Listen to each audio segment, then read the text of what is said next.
xam ne moo ngi ci foofu ci Dubaï démb rek ni ki démb moom tamit mu ngi am benn live boo xam ne Diagne du ñu xamal jàpp ki nga xam ne moo di Zale Mbaye mais ci biir noonu affaire mujj dafa mujjee aggravé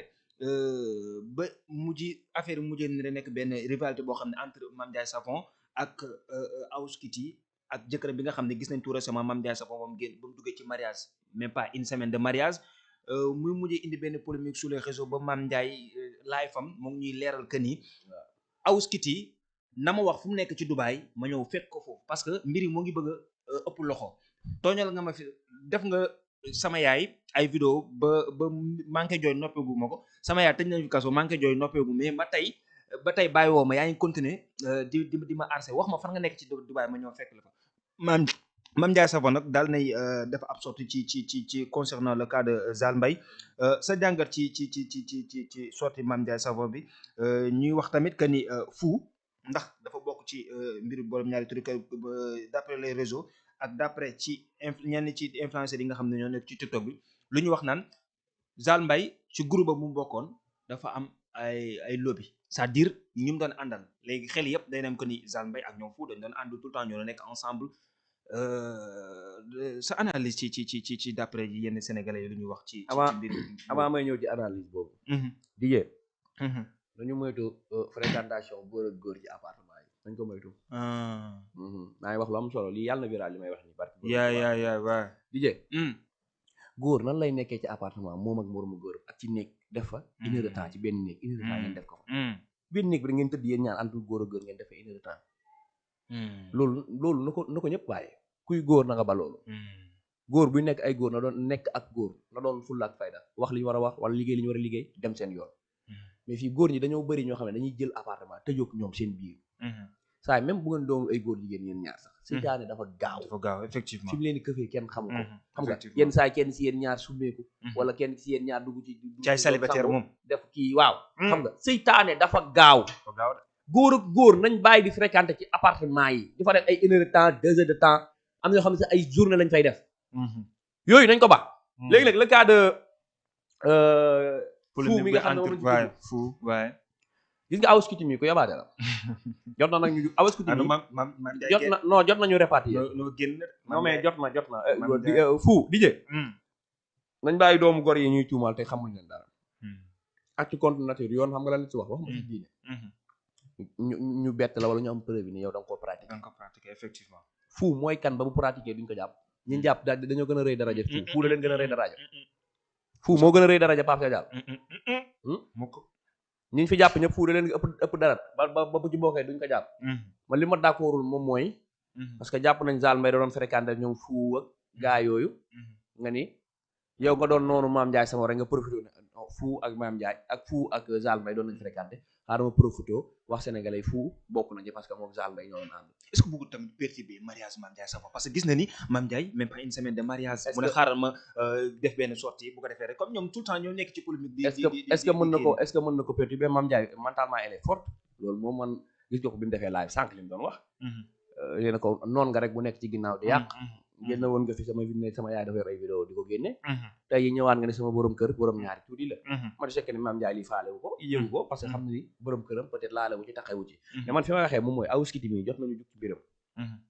étatiquement parlant maanaam état moo ci war a jug gis nga dijee am na jékki-jékki ñu ne Khalifa Sall Paris gam nekk dañ ko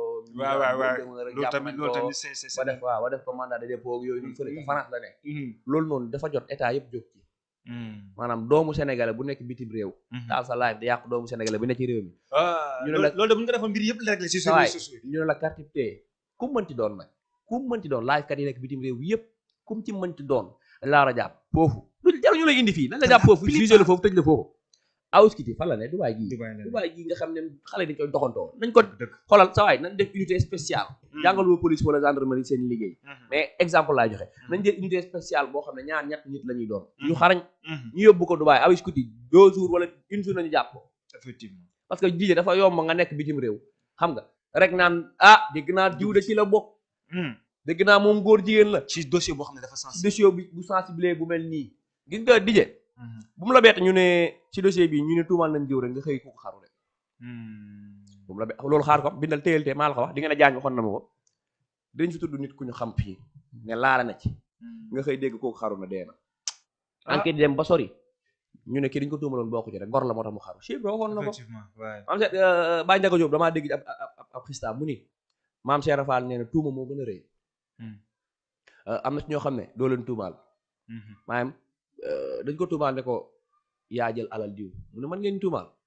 tëju ci néeg bi xaru bi ñu wëree gis ñu ko doon tuumaal am na ñoo xam ne kenn du leen tuumaal góor kenn du ko tuumaal barki Serigne Bamba am na ñoo xam ne sawaay góor kenn du ko doo tuumaal leen tuumaal sawaay góor kenn du ko tuumaal soo leen tuumaalee di nga ko gis yow wala ñoom ñu wan la ni man duñ doomu tuumaal te affaire góor jigéen ñi nii maa la ko wax bindal tee di nga ci gis koo xam ne dañ ko koy tuumaal mu faat mu xaru barki Serigne Bamba maa la ko wax te ñi nekk ci réseau yi di tuumalaate nañu xaar seen tour karma am na de karma am na de ak am parce que karma bi de dal na Kaliphone waaw xaw ma kan kum dalul mais moom dalagum na Kaliphone awuskiti moom bu jàppee ne moom yàlla daal dafay nekk di xool nii nit ñi di tooñ muy bàyyi ko yow mi tooñ ngay réussir di dem yaa am na lu wax ci tooñ de dijee man su ma la tooñee tàngal sa xol soo ma baalu ñaan boobu ngay ñaan yàlla suñu borom direct lay doon moo gën a gaaw autoroute ak yàlla dëgg dëgg waaw maa la ko wax te ay awuskiti yi dañuy tooñ imaginel fou da nga koo xamee ñàkk fayda ah man tax dëgg yàlla sax kii sax génn na ci ne ko xaw ma keneen ki de mais saa waay ma fuur moom non fou c'est mon frère frère nami man góor yàlla laa xamee moom effectivement bis bu ma demee ba leneen ñëw nag day doon lu ma bett comme sénégalais rek man li ma xam laa wax ci moom effectivement mooy que ni ab góor yàlla laa xamee ci moom nit ku am jom laa xam ci moom nit kuy liggéey di daan dooleem nit ku raxat xol baax mën a servir nit mais toog ñii ci internet bi naan jëkkëru jaaykatu diw bi de ñu ngi koy tudd ci mbirum ñaari tur yi ci ban jaaykatu diw moo fi gën a siiw ko Mame Ndiaye Savon dëgg boo ko waxee dañ naan Mame Ndiaye Savon la te Mame Ndiaye Savon moo fi marié barki dem mondial ñëpp xam nañ ni initial la boo joxe pour sénégalais yi xam ni fuu la arrêté ba leen doomu jàmbur yi ngeen di tuumaal ci ay borom ñaari tur yi waaw acca mu ngi noonu Diagne Zale Mbaye foofu laay terminé ci point Zale Mbaye bi ba pare fou am na ci yàlla moyen yow ak Mame Ndiaye Savon ma leeral leen ko xam naa peut-être nit mënu leen koo leeral vous avez le moyen ngeen déposé bind seen plainte effectivement déposé ko au niveau procureur leen neexee aussi Mame Ndiaye bu la ko sawar jot a jaralee ramasser les vidéos les preuves yi nga am yëpp même ba sa bu sa yaay bi mu waxee naan sa yaay daa am vidéo ak bi mu tuumaalee nii sa jëkkër jëlal vidéo yooyu def ko ci clé bind ca plainte bu ñu rédigé bu correct nga dagg billet yow fu ngeen dem Dubaï ngeen plainte ko parce que Dubaï am na justice Mame Ndiaye kay wax ma foo nekk Dubaï ba ñoo fekk la non bu mu dem di defanteeg moom ay fekk ci ko c'est simple Dubaï ngay dem plainte bi nga déposé ko niveau procureur boo ko fa déposé ut ay avocat foofu Dubaï nga xool parce que avocat dëkk boo dem dina mel di nga fa gis ay avocat yu mel ni maître El Hadji Diouf nga recherché ko jël ñooñu poursuivre lii defoo ko pour yow de mais pour yeneen sénégalais yi nga xam ne awuskiti day toog foofu di leen yàq effectivement loolu moom nañ ci jug loolu moom nañ ci jug donc ci mbiru journaliste bii di Pape Birame Biga Ndiaye moom nag bañ ko entendre foofu ci tribunal bu Pikine Guédiawaye daal nay libre ab contrôle judiciaire mais ci noonu